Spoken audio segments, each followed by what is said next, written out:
guys, I am so excited because today I've got Alex here from Problemio.com. That's Problemio.com. And what's really cool about this guy is I found him because he actually had created a video about how to start an online tutoring business. And so I just started researching him and I was like, this guy's got some good stuff.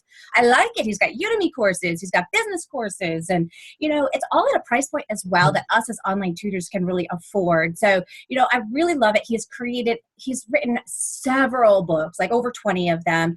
And I started just reading more information about this guy and I was like, bam, he's got it. And so this is the really cool thing, you guys, is this guy is practicing what he preaches. And it's very rare sometimes to find those kinds of people. And Alex is one of those business people that he's really getting out there. Like, when we talk about like getting in front of a bigger audience, he's on he's on EO Fire, he's on Mashable, he's getting himself in front of audiences that are bigger than his. And so this is our big goal for the month with our companies. And so I'm really excited to introduce you guys to Alex. That was an amazing introduction. Thank you, by the way. Wow. You're welcome. Now that my hand is bigger than the width of the screen, we can get started. So I guess we're talking about, marketing for tutoring businesses. Let's dive right in, and then maybe we can get some questions later.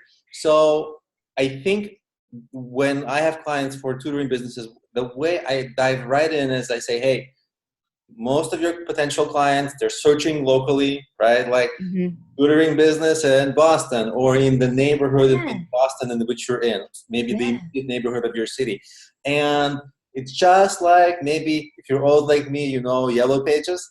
People be like, I need a service. I should search for this service. Right. And so now Google is like the Yellow Pages. Yes. And essentially, what I want to break down is for local searches.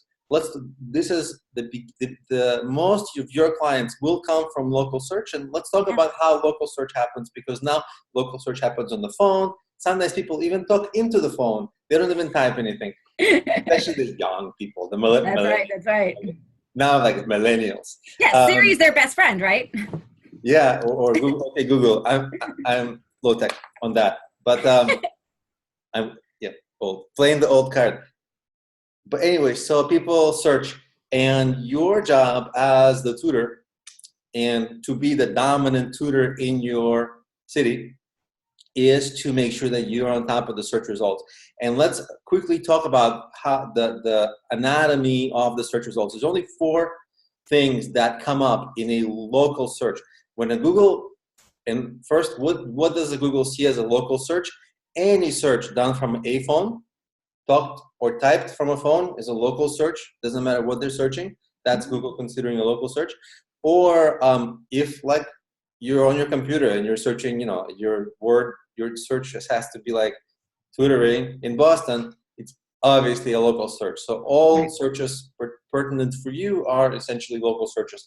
And the anatomy is, if you literally search right now, you go to your computer, Boston tutoring services, on top you'll see the AdWords ads. Those are something you can set up on day one. They might be a little bit pricey. We'll talk about how to mitigate that.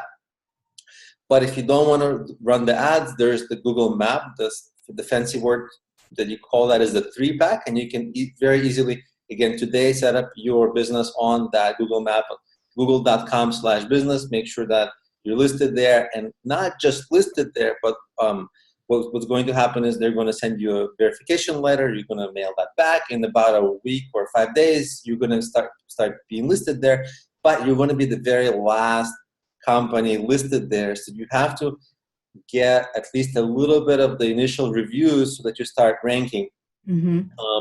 And once you get 1, 2, 3 more reviews, you'll start coming up higher and higher on that Google Map. And the Google Map is fantastic because you don't even need a website. Your phone number is right there. People literally can call you from their phone.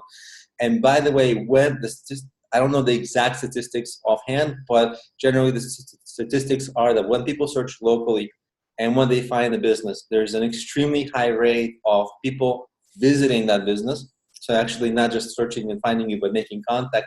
And actually not just making contact, but becoming a customer. So the phone number is right there on the Google map, so you've got to get yourself there.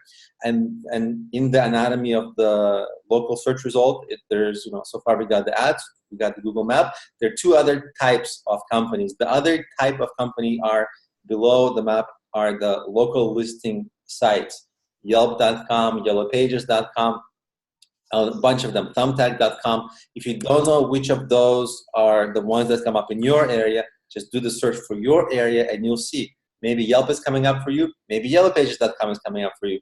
But I'd recommend you that, whichever one is coming up for you, definitely go make an account there today immediately and use your relevant keywords in your title and all that, of course. And but just generally make accounts on all of them. YellowPages.com, Yelp.com, Thumbtack.com. Angie's List is a weird one. Some people like it, some people don't. They have different rules. And also there are 4 specific industries. Like if you're looking for a doctor, there's a local listing site for doctors, ZocDoc.com. There may be one for tutoring businesses, and you definitely want to make one on that site as well. So right away, you can have multiple listings in the Google Top 10 in the ad, the map, and Yelp and Yellow Pages. So you're already 5 or 6 listings potentially in the Google Top 10.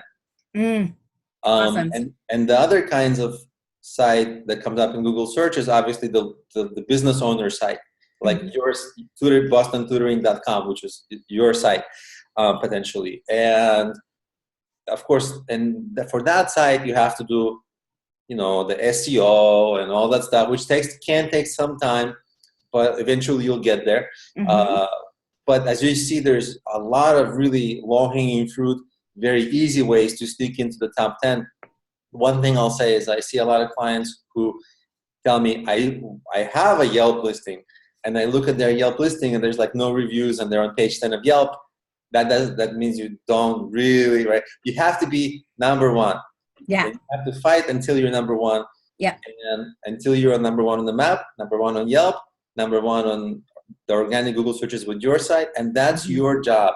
After that, then you can start getting into the secondary strategies. But this is the way to automate and consistently get clients in your area on a regular basis. And if you want to get more clients, you just target a slightly wider audience, and that will actually happen naturally as you get more reviews.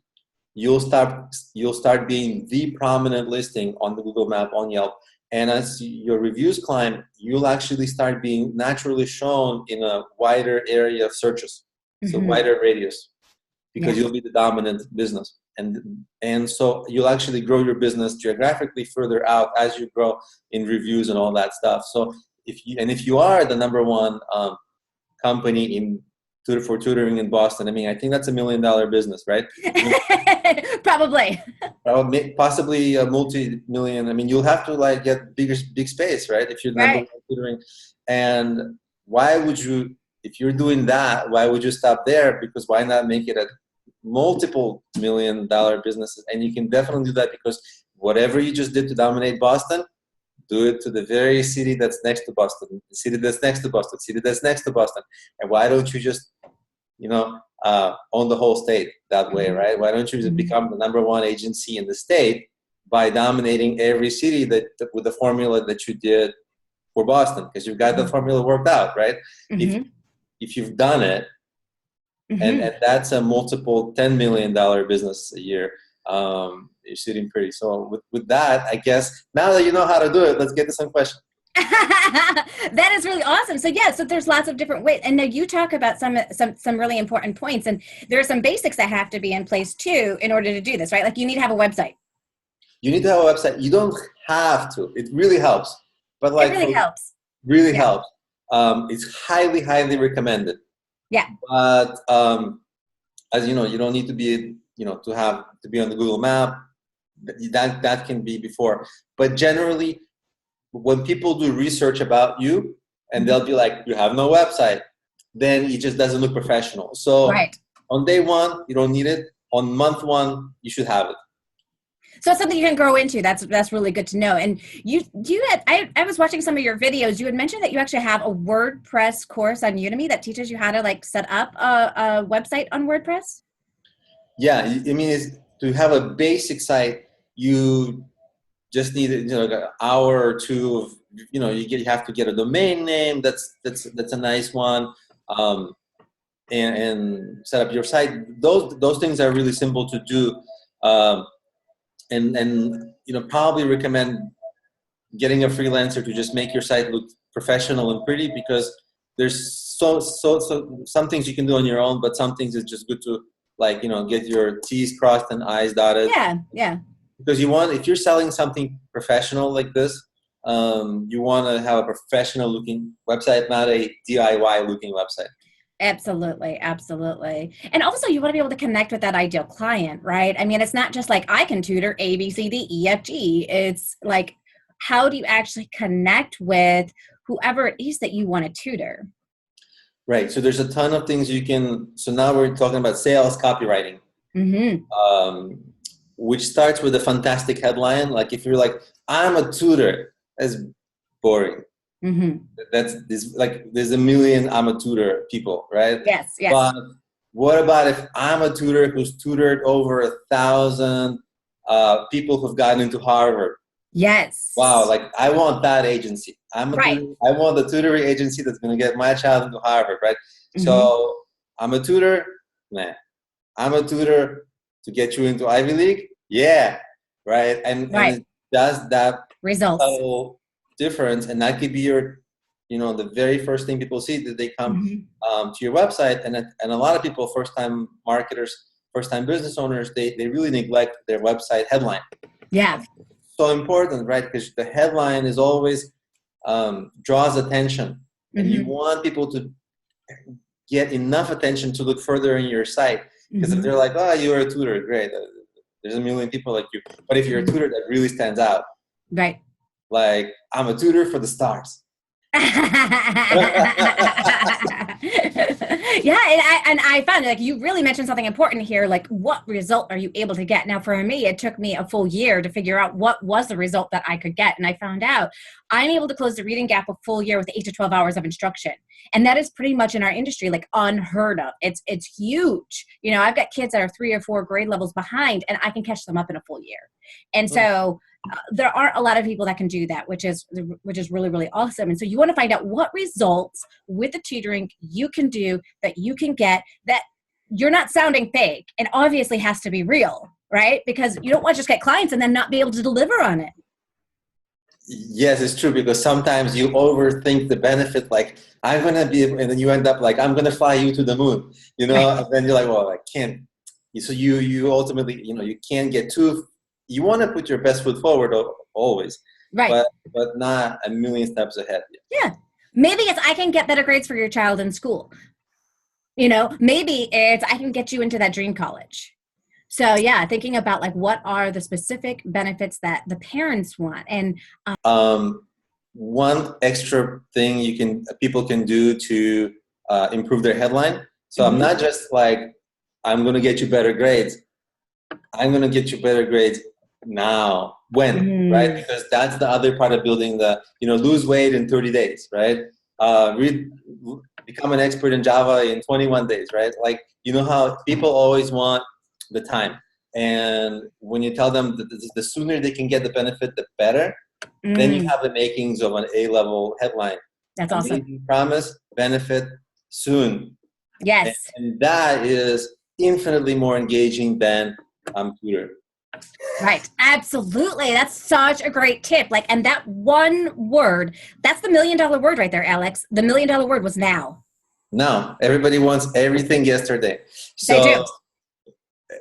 So, all right, back to your other question, which how people can position themselves as an expert. Yes. Okay. So a lot of people have low confidence, well, I'm not good enough, or is it too early, or what? And I think being an expert is you have to look at what you can draw on from yourself. Even if you're starting out, you might be a tutor because you're really good at math. And if you're an A student at math, guess what? You're expert enough to teach C-levels in 3 grades or 5 grades. So there's you don't have to be a professor, because then you're overqualified anyway. So so you kind of have to tap into what you are confident about, Yeah.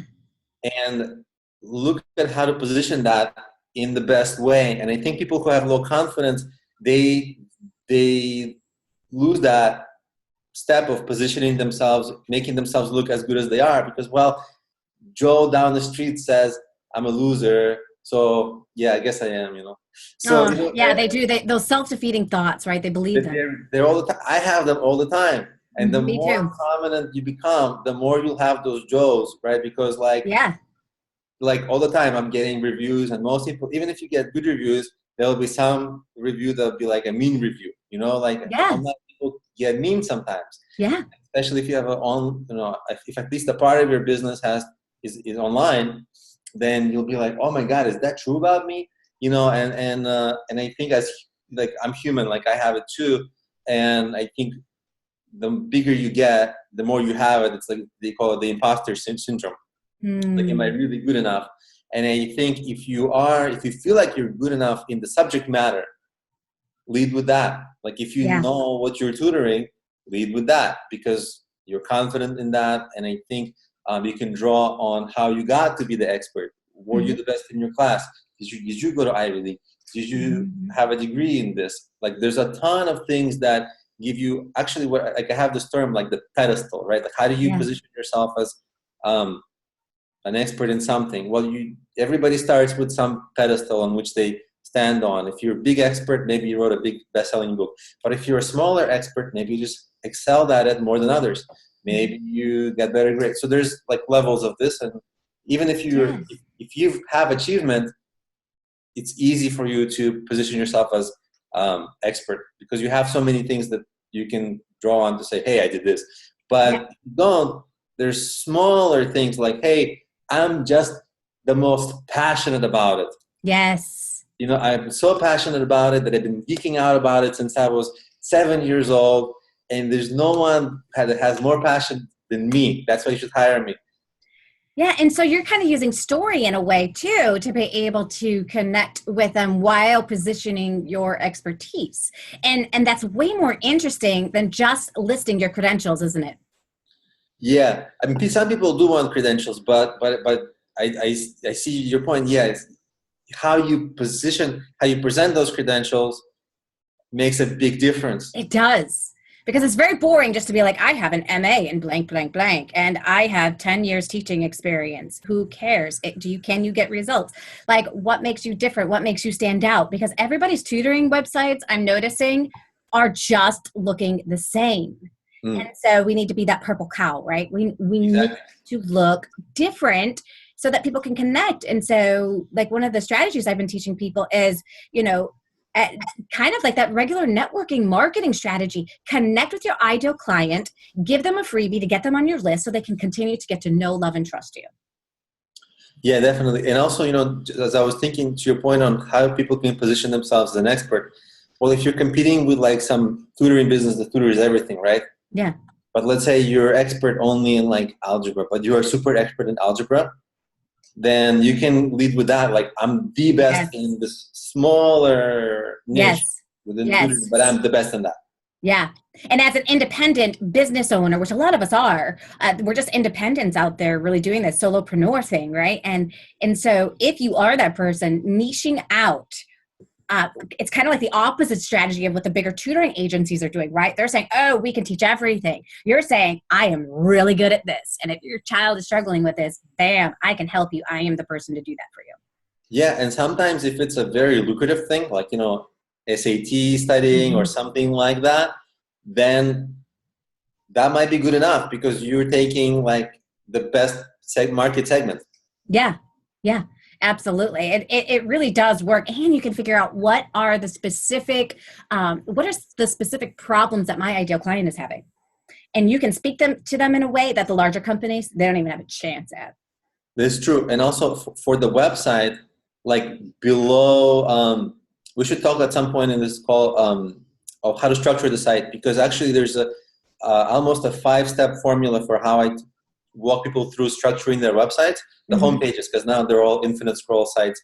And one of the sections is what I call like the customer qualification. So for example, if you're a super algebra teacher, then you say like somewhere in there, you say my expertise is algebra and I'm the best in algebra. So that people who need help in algebra, they're like, oh my God, this is exactly what I need. So they'll convert at a higher rate. So your most ideal clients won't get confused and won't be like, well, I don't know, like, they'll know, like, oh, it's exactly what I need is algebra. This person's an expert in algebra. It narrows down the field to almost just you and them, because it really does. It really does, because they're going to put in online algebra tutor, and guess what? Onlinealgebratutor.com is going to come on up because that's what you do. And you've been creating content about that, and you're popping up all over the place on page 1. And you all of a sudden have just bolstered yourself to the point where people want to hire you.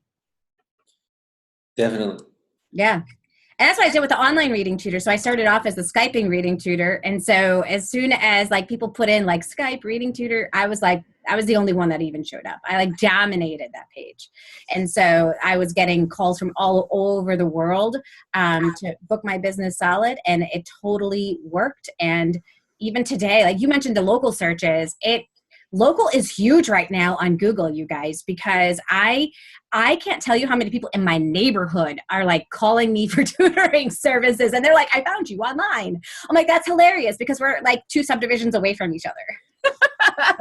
It's funny. Yeah. Well, that actually could have been because they were friends of friends, and there are some social results that Google might have put in there. But, because they do take into account your connections. But yeah, now that you mentioned the online tutoring, it's interesting because there's that component of it, and when you're local, you can compete on just tutoring in Boston, right? Right. Because that geography is narrow. But if you're competing online, you're competing against the whole world, and the competition, that becomes the challenge, really, because search not yet, because not too many people have tapped into these strategies yet, Alex. This is so awesome. That's true. So, I mean, if you're searching for a general tutor, then it's competitive. But if you are searching for like if you go to tutor.com, if you go to Thumbtack, yes, it's competitive. But if you are dominating page 1 of Google, like not a lot of, yes, because you've niched it down. There are not a lot of people who have taken the time to do that yet or know how to do that yet. So this is a beautiful time. If you guys are just getting started, beautiful time to start doing this, because you will book your business solid. Yeah, it's true. So online, I'll take it one step further. And so if you have a niche, whatever it might be, you can, there's a lot of keyword research you can do for like long tail keywords all around your niche. So if it's algebra, guess what? Every week in your child's school, they cover a different topic. Maybe it's variables. Maybe it's equations. Maybe it's, I don't know. I don't know my algebra curriculum, but so I was going to say fraction. Fraction is like more arithmetic. But you get what I'm saying. So every topic within algebra, maybe your child is struggling with like fractions, let's say, or decimals. Sure. So, and some people might search algebra tutor. That makes sense. Some people might search for like fractions tutor or something like that. So there's a ton of secondary keywords. Of course, most people will search for like math, arithmetic, algebra, but some people will search for the specifics. So there's a lot of keyword research. And if you're saying that like math tutor online, right, like, or algebra tutor online, the niche, you really narrow down the field. Well, you narrow it down way further if you go for the long keywords that are on specific things that people might struggle with.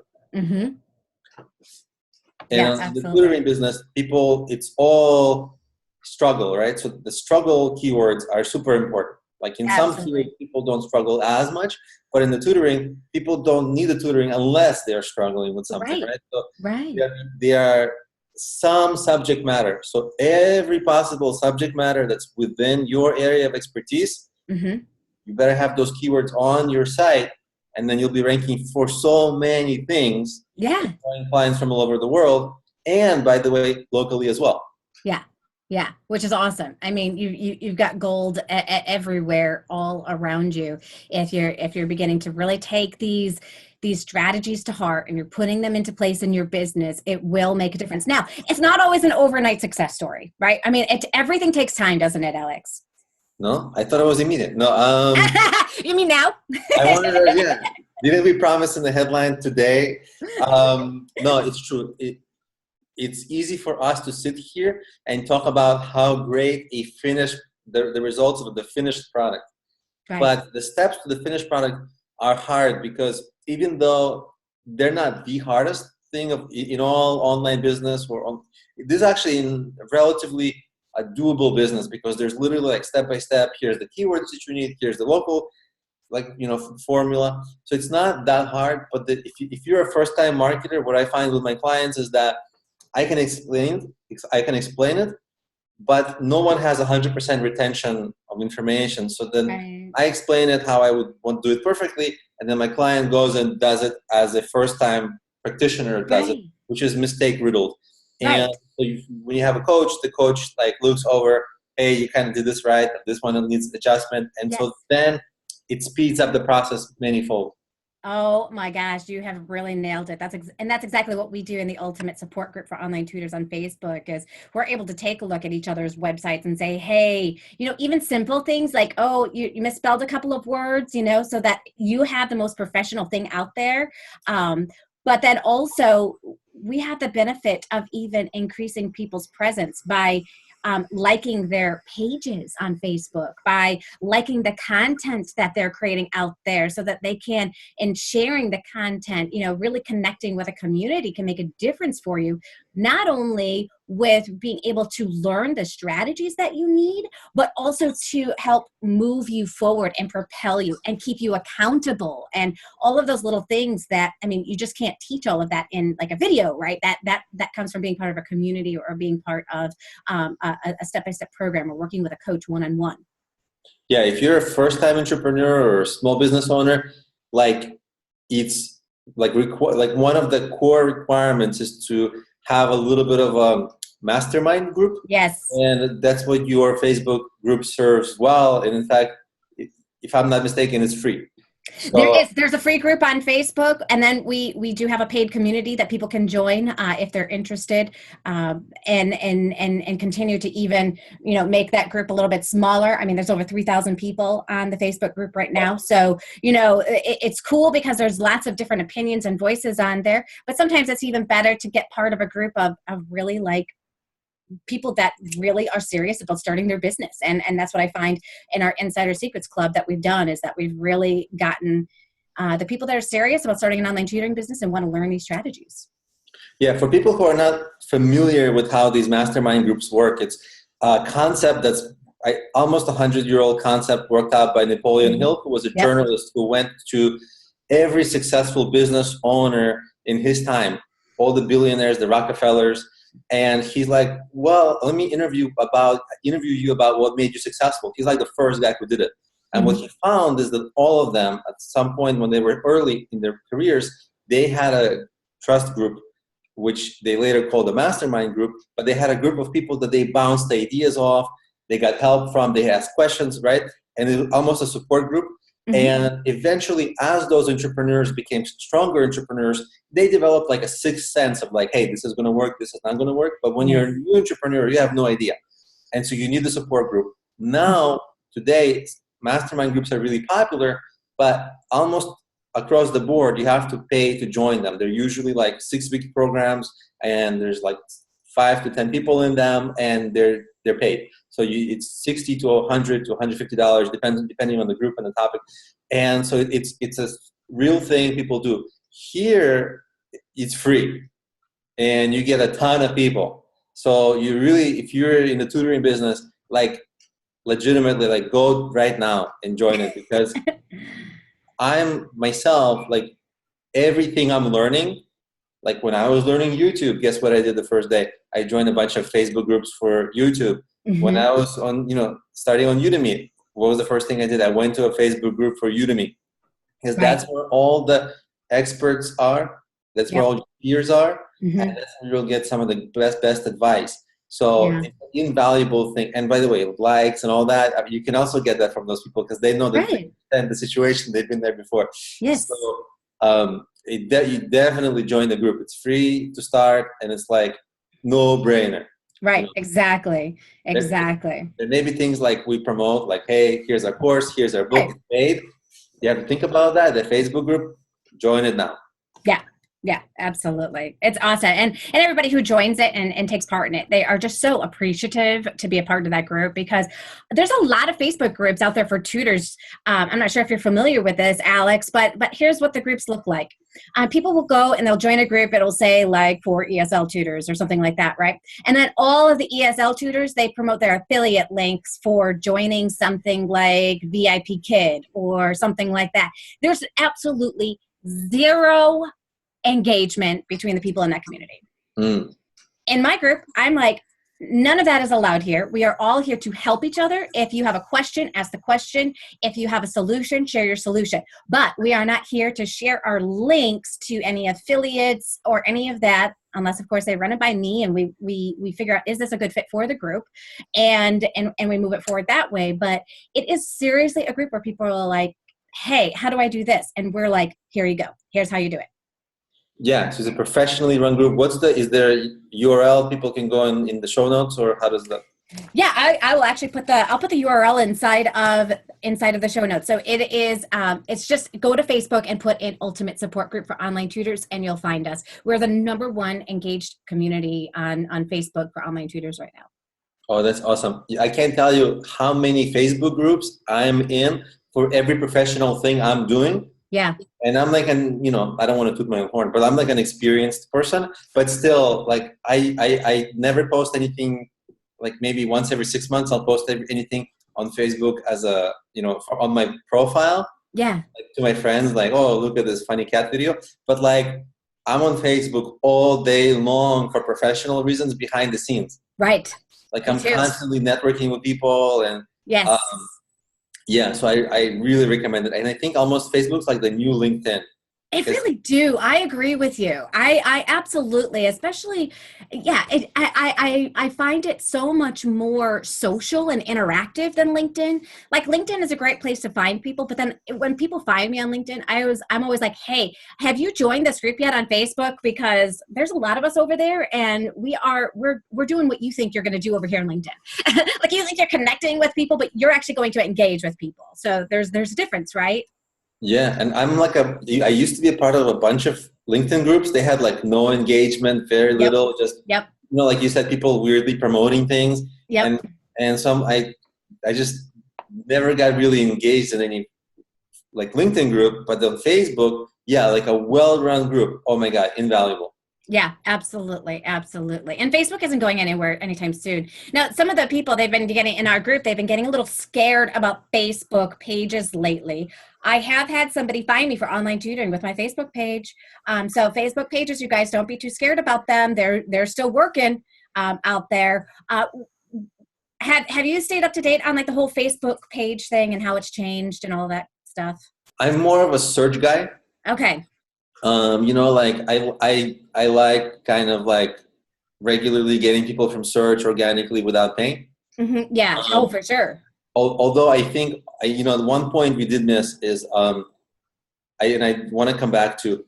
Sorry to segue away from your question, but okay. We'll come back. Just keep that thought. But I think when people regarding your website, one of the very important reasons to have it is because let's say people learn about your business. They get your phone number, whatever, they forget. There's no way to get them back. There's only 3 ways that you can get them back if they forgot. One is if they subscribe to your email list, which for tutoring business is not that common of a thing for people to do because, they're like, and the other thing is if you get them to follow you on your social media, again, people aren't huge fans of like, oh, I'm going to follow this tutoring company on Twitter. It's not that. Maybe if you position yourself as more of a coach / tutor, there is that. But I think what I was really going to say is that you can start running retargeting ads on Google ads and Facebook ads. And those ads are usually much cheaper and get more engagement. And the retargeting ads is that ad, you know, that annoying ads, you go to Amazon and then you look at a product and like that ad for that product follows you around the internet. Well, you can set it up for your business. So whenever people come to your site cookies their browser, and you're able to start following them around for the next 30 days on the internet. And be like, hey, come back to my tutoring business, come back to tomorrow. You're like, come back. What about today? Gosh, so kind of gets you like in more. So that's the retargeting piece is much more beneficial, it sounds like, than placing a regular Google ad, which is just going to drain your account and pretty much get you 0 leads. It's a warmer lead because people already have shown at least some interest in you because they've been on your site. So, you know, it's not 100% match, but like, you know, some people on your site just because, you know, they're like your friend, but there's a large percent match because the people that are on your site, yeah, they're probably interested in your services, and you know, and it's a second or third contact point with them because people usually engage, you know, from, I think there's research about it takes 7 touch points for people to buy from you. So the more touch points you, and of course it's an average, so some people take less, some people take more, but the more touch points you have with people, the better.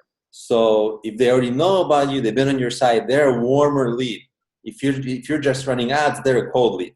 Right. But targeting ads is a warmer lead, more highly converting, usually cheaper than the other ads. Oh, very good to know. Very good to know. I started playing a little bit with ads. I was getting absolutely nowhere with like everything I did. I started taking courses. I started following stuff. And, you know, every time I have gone into it, I have just lost money and I have gotten 0 leads. So I have kind of like, I've just had so much more success with the organic stuff that you're talking about, with like the searches and SEO and creating content and connecting with other engaged users and all that. I've had so much more success with that. That's where I've really put the big bang in my buck.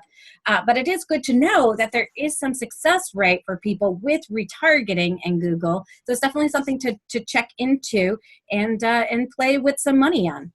Yeah, and I mean, when the retargeting, you can run on Facebook and on Google. And I think on the point of the ads, I think most people, the first thing they ask is about the ads. They're like, most people's like, and correct me if I'm wrong, see if you hear the same thing, but when you hear for your clients, like when people you ask people, well, how do you think you're going to promote your business? Most people say Instagram, Facebook, Twitter, and I'm going to run Facebook ads and flyers. For a local business, it's also flyers and business cards. And so ads is like a really big part of the equation for at least people's initial idea of how they'll do it. The main pattern that people fall into, and you literally just said it, is that people think like, I'm going to spend $1,000 on ads and see how it goes. They run through like $200 of the ads, nothing happens, and they're like, there's like a waste. I can predict what's going to happen to the other $800, and they stop. And so you get an inconclusive test, and you just wasted that money. And possibly it's correct that you know to cut that particular campaign. But the main challenge with the ads, it's easy for the gurus online, you know, everyone's a guru these days, to be like, oh, just run ads and get traffic. It's easy, just make any business, blah, blah, blah. But the truth is that it takes your own money and an unknown amount of your own money to experiment with how many ads you need to run before you find a profitable formula. It's not that easy. Like with everything, it's not. Yeah. Yeah, absolutely. I like I said, I've been trying it for years and I haven't had success yet. And so, you know, I'm still always looking for that magic formula, right? I mean, it takes the right copy. It takes the right, you know, audience that you're targeting it towards. And lots of people think this, oh, if I just follow this guy's formula over here, it's going to work for my business. And it's like, there's a little bit more to it, because if you don't have the right image, if you don't have the right copy, if you don't have the right email list to kind of go with it that they're subscribing to, that they can keep, you know, they can keep finding out more about you. If you don't have all of those pieces in place, it's probably not a good idea to run an ad. Yeah, there's so much attention to detail, and sometimes you even make a video ad, right? Because those are usually considered to be more highly converting. It's so hard to make an amazing video because none of us are professional. We're all, you know, amateur with some level of, you know, some of us are good amateur, some of us are a little bit less than good amateur, but so none of us are like TV quality, which is what people expect. You know, right. every level you are below TV quality, you have your ad is less converting, Right. and there's so much to it. And even the targeting, like we talked about earlier, right? If you're tutor for everybody, then your targeting is way off and not everybody's interested. But if you're targeting like, I'm the best person to teach fractions ever, and if you can find the people who need the fraction help, and you're like the #1 fraction teacher, and you got the person struggling, then it will convert much better. Sometimes the targeting, sometimes it's the ad, and so it's a million things. And if you choose ads because it's a shortcutty strategy, then you're not in the detail-oriented state of mind anyway. So Yeah. all of it is like not rocket science, but it does need a level of professionalism and high level of execution. All of it, from SEO to ads to. So it's really hard. Like, and it's actually partially why I stayed away, because I'm like, well, it's not only execution, but it's like, how much money do I have to waste on this?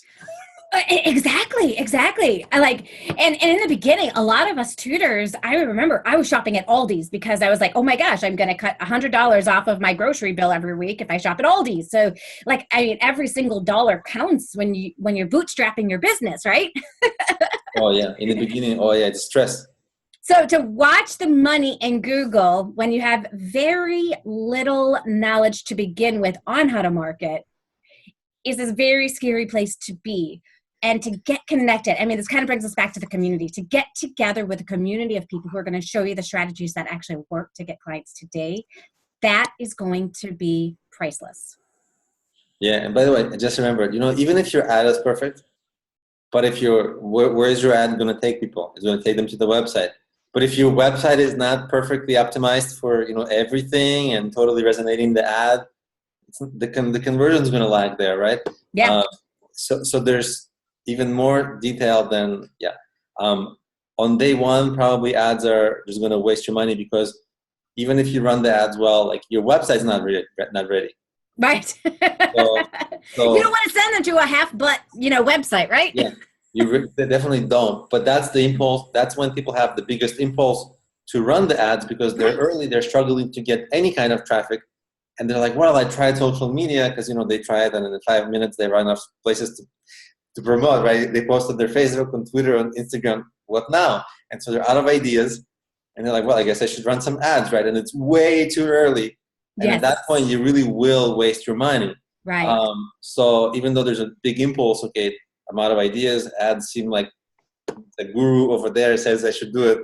But I'd hold off on the ads until you, like you did, kind of like study it, research it. Yeah. Maybe even get coaching from some professionals. Yeah. But even like, I work with one guy, who's like a business contact of mine, and he says for his company, he works for a bigger company, and he was able to get like really relevant clicks for like pennies down. And then I was like, okay, I recommended him to a couple of my clients. He couldn't replicate what he said. So sometimes even people, experts online, who say they can, for some things, for other things, it doesn't translate. Because every industry is different, right? I mean, they have different needs. They have different strategies that are going to work and are going to be good. And so I think that's why I have really fallen into the pit with it, is just because I haven't found that right guru yet who can help me nail it for my niche. And so, there are so many other things that work out there. If you don't want to watch your money be drained, then definitely stick with us in our community with the Ultimate Support Group for Online Tutors, because you'll get some really good tips on ways to get clients today that will not drain your pocket nearly as much. And a lot of the ways that we advertise are free. We've talked a lot about a lot of great ways to be able to advertise a tutoring business, how to get your name out there, how to really become an expert in your industry and do all of that.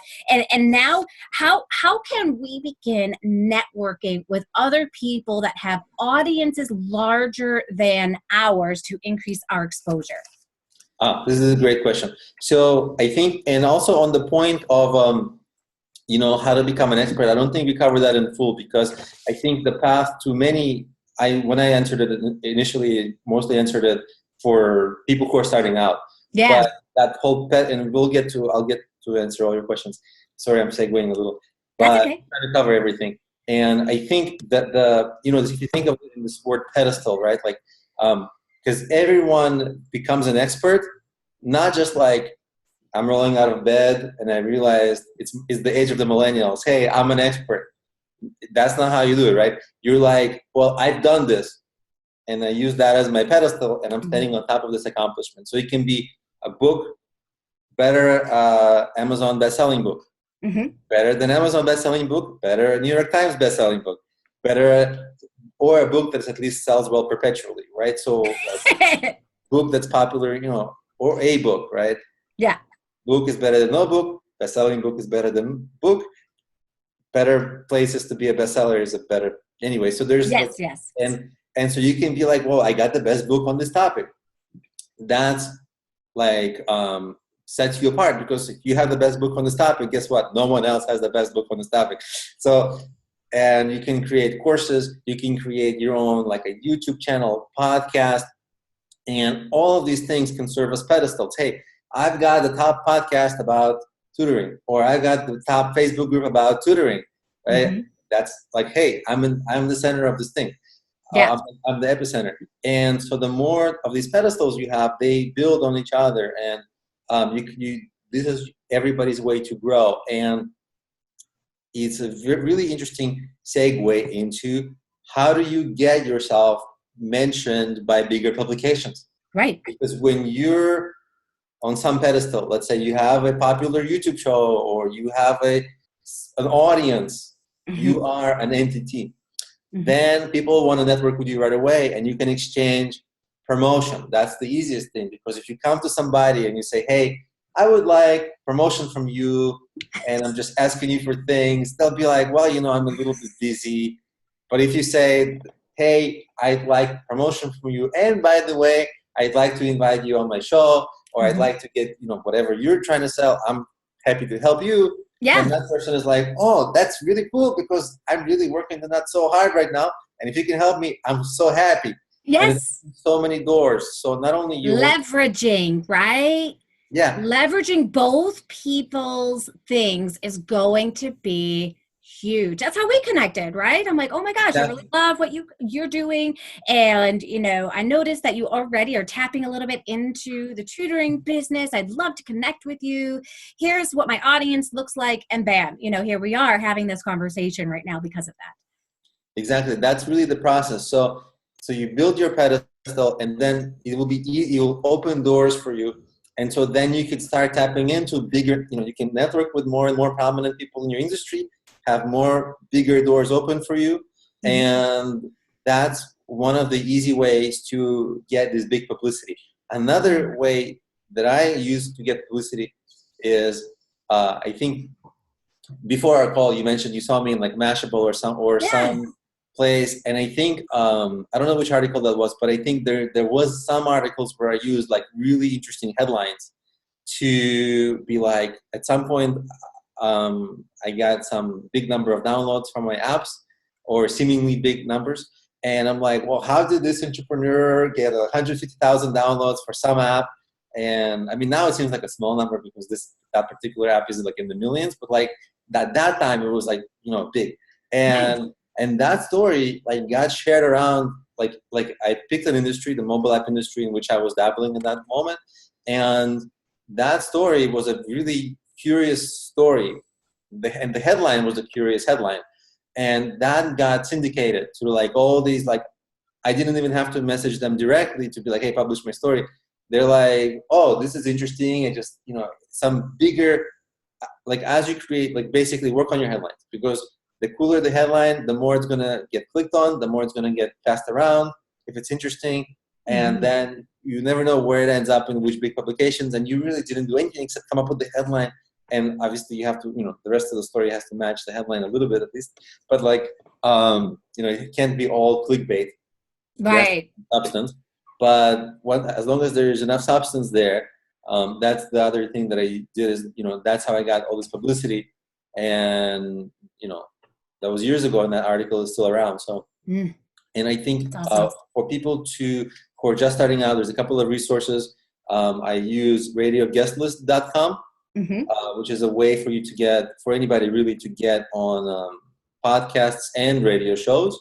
So right away, if you're looking for like, how can I stand out? Well, you can say, hey, I've been featured on this such and such radio show, such and such popular podcast, and I'm like, and some people, they come to me because they're like, well, 5 years I saw you on this show, 4 years ago I heard you on this podcast, and so they're like, oh, it's like they knew me, they're like years of knowing me, and I'm like, so you can start building something like that for yourself. So radioguestlist.com, and I think there's another one, radioguest.com. I think if you just search that on Google or something like that, and if you want to appear on blog posts, I think it's for large publications like as big as some of the biggest news sites, you can volunteer to be a source on, I'm sure you know, haro.com. Help a reporter out? Help a reporter, yeah. HARO.com. So, yeah, they've been changing the URL, but it's basically help a reporter. I think it's helpareporter.com now. And basically every day on the radioguestlist.com and the Haro, people send out daily emails like, hey, I'm looking for expert in this, expert in that. And if you happen to be an expert in that, you can get featured. That's free, and it's the simplest thing you can do. You don't have to hire a publicist. Of course, if you had the money for a publicist, it's better. But but most of us don't do that. So, so that's our option, is to be our own publicist. And it's actually not that hard if you know the tools and if you know the trade. And once you learn how to pitch the journalist as well, then it becomes easier. Then you get more people saying yes to you.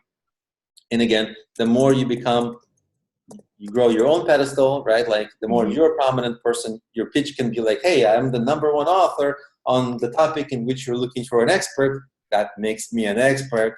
And then that person's like, oh yeah, I'm going to choose you over the other 50 people that replied. Right. So it opens a lot of doors. So all of this opens doors. None of it is like on day one. So, a little bit of some work in the middle there, some years, but eventually then you look back and you're like, wow, I'm like, that's exactly where I'm at. I mean, right now with my business, I'm like, oh my gosh, like I seriously built this. This is so cool. And it feels like such a huge accomplishment, to have, left the classroom and to be tutoring online and now be helping tutors all over the world get their businesses up and going. I know. Isn't it? It's crazy, right? Like you build it over a period of years, and it's like the biggest puzzle. If you're a person who likes like puzzles or long-term like challenges, yeah. Like, oh my God, I've been building this for so long. Yeah.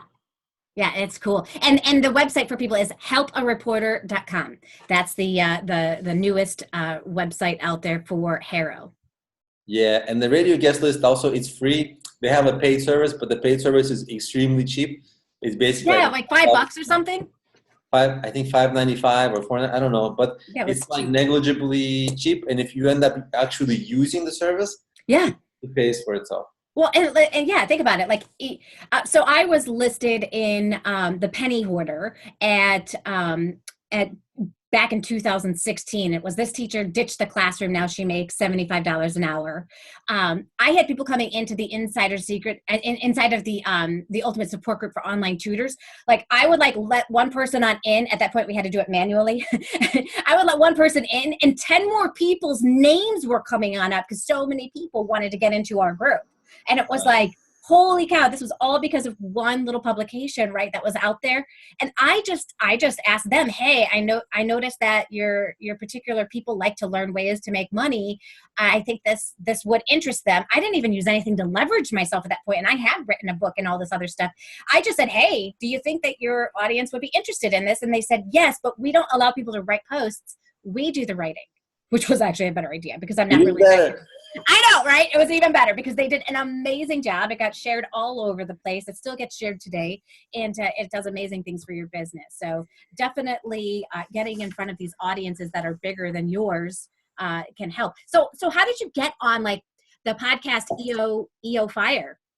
So that was back in the day when, because now this podcast is a few years old. I think in the first year or two it was already big, but John originally he had a fee. I don't know if he still has a fee to apply to be on the podcast. It was something like $600, and I'm like, I don't want to pay $600. So which is probably the thought of everybody who Right. is that fee. And he's like, well, the purpose of the fee is that I only want people who can afford the fees to come up to be on the podcast. So I was like, well, I'm not into that fee at the moment, but how about at the moment I had this was like 2012 or 13. Uh-huh. And so at that time, it felt like the mobile app industry was aging. Now it's silly because that seems like the earlier days. Mm-hmm. But then I was like, well, I felt like there was some saturation in apps, but it was still, it had some of this like shiny new thing associated with the app. So I was like, well, why don't I promote your podcast in the apps, in my apps? So I embedded my podcast in his apps. Since then, I kind of took it out because wasn't able to get it functioning the way I wanted, and it was technically hard to have his podcast play from inside my app back then, because the phones are all different and weird. Yeah. But because we kind of traded this, I had the pedestal of the apps. I was able to give him some promotion. So just for me, he canceled that fee. Wow. And so I got on the show, and I think I still. That was worth more than the $300 for him. Yeah. Well, yeah. Right. It was worth more than that because I got more. I think eventually I ended up getting my money's worth because even if I had paid, because that podcast really positioned me well. It started ranking for different keywords, so people find that still many years ago. Mm-hmm. And actually, after being on his show, a couple of other smaller shows invited me on because sure. Yeah. So I think doing something like that, I think just like John has a show, there's a ton of podcasts out there. Yeah. Since then, I've tried to get on the rest of the podcasts in some of the same ways, like a little bit of outreach, a little bit of recommendations. Yep. Some of them, they require you almost like the pedestal pyramid, like where are you on the food chain? Yes. And like most of them want Mark Cuban, right? They don't want like me. So, I still have some work, a lot of work to do to climb up the pyramid. You mean you can't just get to this one first? Yeah, I mean, if you like Mark Cuban, hang out with me so that I will be like, if you can't get Mark Cuban, you can get the guy who's his friend. But so far that Mark Cuban doesn't want to hang out with me, and so he's bad, and so then I gotta build it up the organic way. Yeah. And there's so many ways of doing that. I'm right in the middle of like literally as we're doing this call today, I'm rewriting my personal branding book, and I there's like 16 different ways of like how you can like create your the pedestal. I guess it's my own work, but like I'm making it a thing just because it's easy to visualize. Mm-hmm. And there's like literally 16 things you can book, course. You can build a business, you can build an event series, you can become big on social media, and there's almost like a ladder you can take because you can't hang out with Mark Cuban on day one, but it's hard to build a business on day one because you need the expertise. But on day one, there are certain things like all of us can. Okay, I'm expert enough. I can tackle a little niche. When you do something that stands out in a little niche, tackle a little bit of a bigger niche. So it's a multi-year climb up But once you're in the big pyramid, the top of the pyramid, it's all like a 90-10 breakdown. Mm-hmm. All the money happens there, all the networking happens there. So the more you climb up, like things just like it's like a snowball effect. So well, and here's what I found, Alex. I have found that there's a lot of classroom teachers that for fun really enjoy podcasting. They just have like their own podcasting show. So for us tutors that really want to start with a little bit more little guys, those are the people to start with. They got a little bit of a following. Some of them may only have like their school as a following, right? The teachers that are at that school. But what could that do for a tutor, right? So you get in front of 30, 40 teachers that have kids in their classroom that are struggling, that could be recommending your services to their parents. I mean, seriously, it's gold in your pocket. So the fact that we can't get here on day one is okay. That really isn't going to be our ideal audience to begin with anyways. But eventually, because you're going to get on more podcasts, you're going to start growing up the food chain, right? Yeah. To the point where, who knows? Maybe you'll be on Oprah's new show that she's got online. I don't know. I haven't even checked it out, but You'll be the next Oprah. maybe that whoever's the next Oprah, you'll get right on there, right? And you just never know what can happen. So never give up. And this is all a process, isn't it? I hope as people are listening to this, they're beginning to get some new ideas on how to market. A lot of online tutors, what they want to do is they want to go to the other companies and put their name on a list. They want to play, and they don't even realize they're playing this. This is just all they know, or the suggestions they get from other people that they should do. They think, let me go to the meat market and pretty much get my price chopped down to the point where I feel like I'm doing this for free. And that isn't the game that I teach people to play. I teach people to play a very much different game. Create yourself as an expert because you are an expert. You know, us teachers have gotten devalued for way too many years, and it is time to cut that junk out. You are valued. Nobody can have a job in this world without us. Everybody had to get some kind of education. So we deserve to get paid the amount that we are worth. I teach you how to do that, and I teach you how to be able to get found so that people are dying to hire you because you're the right person for their child.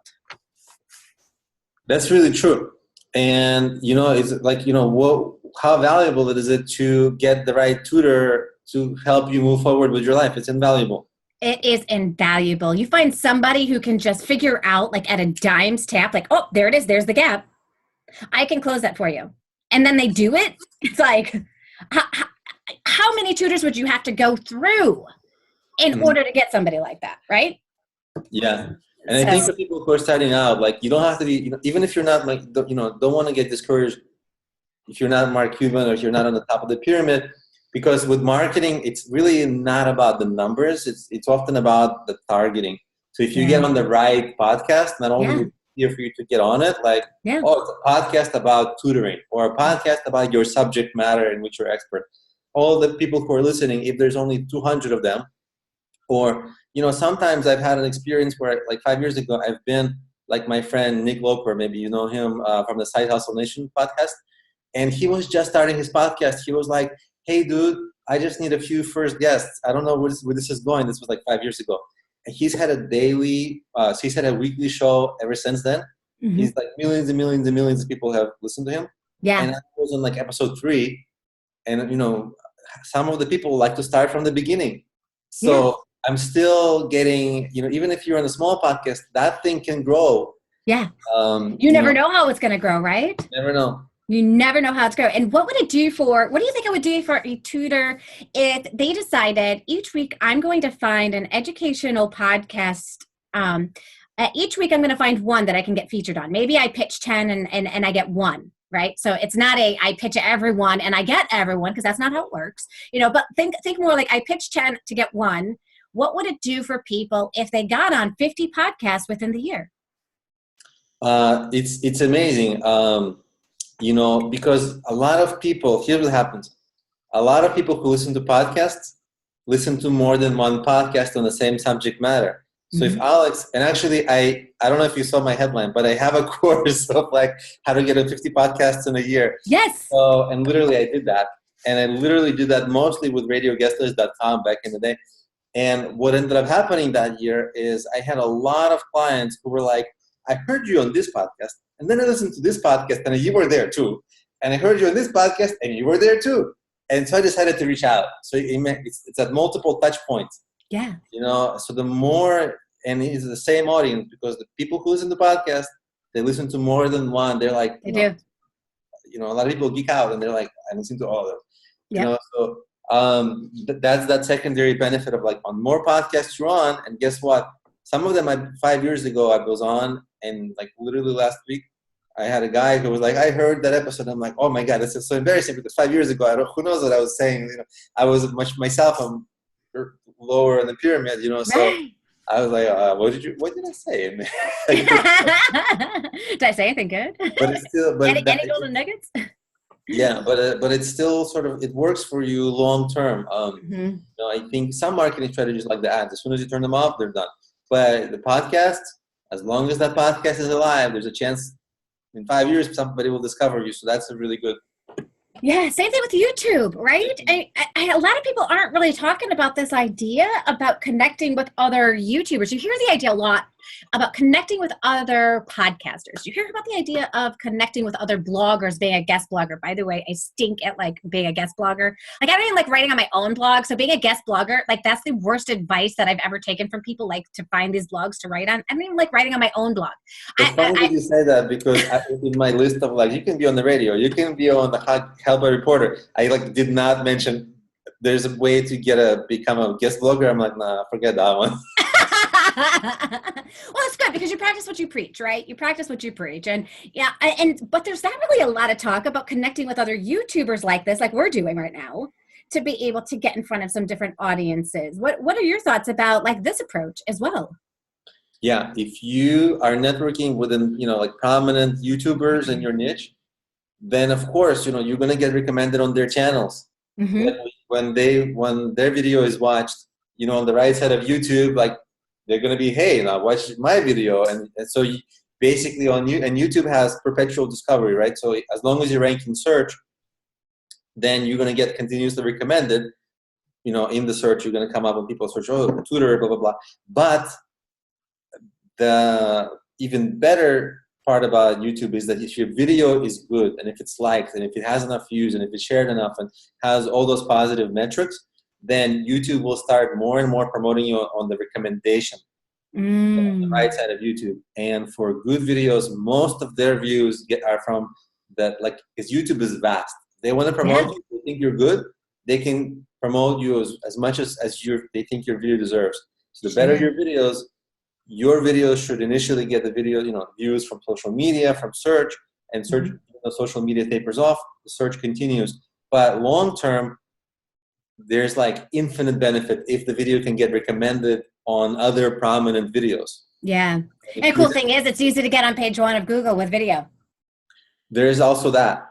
Although, from my own test, I've been seeing that they're doing somewhat less of that now.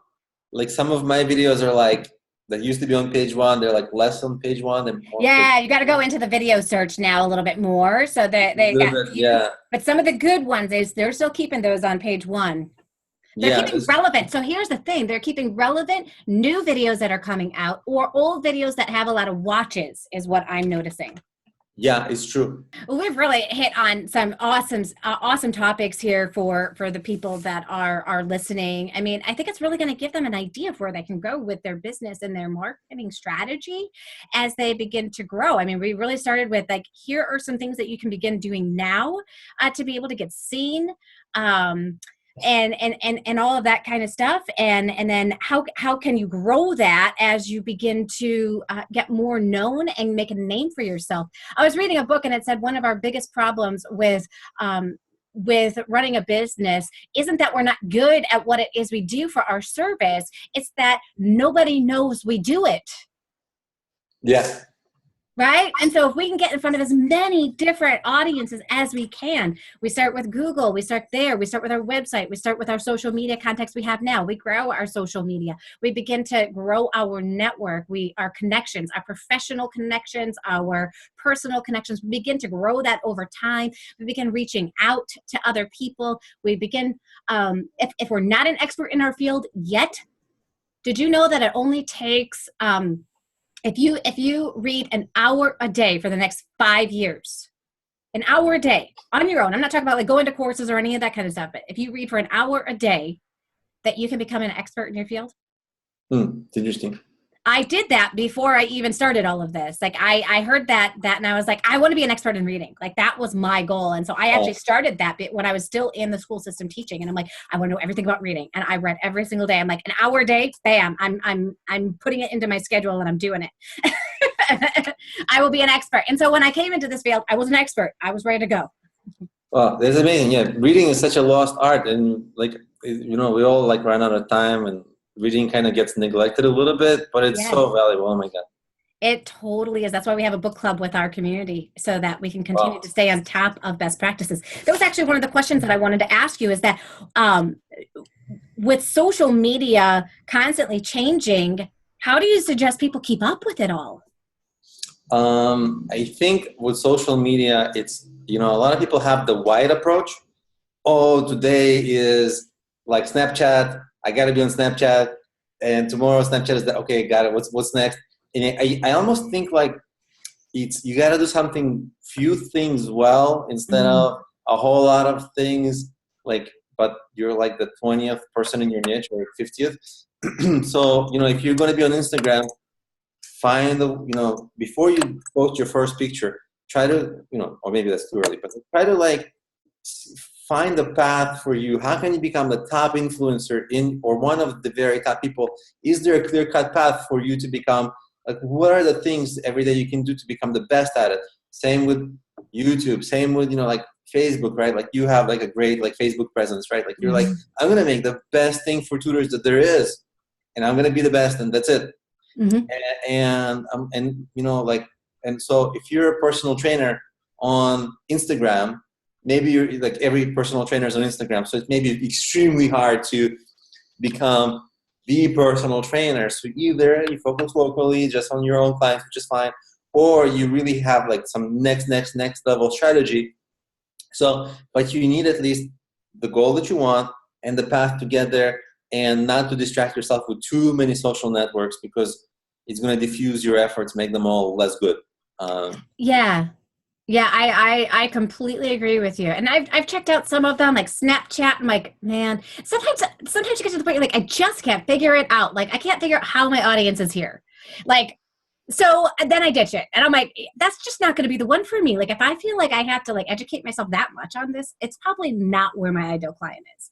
And so, it's helpful if it's natural to use. I'm like, then go for it, right? Be the man there, right? If Snapchat is totally like your second language, then you should totally be there and figure out a way to find your people there. Because, some of these social media, they say go where your people are.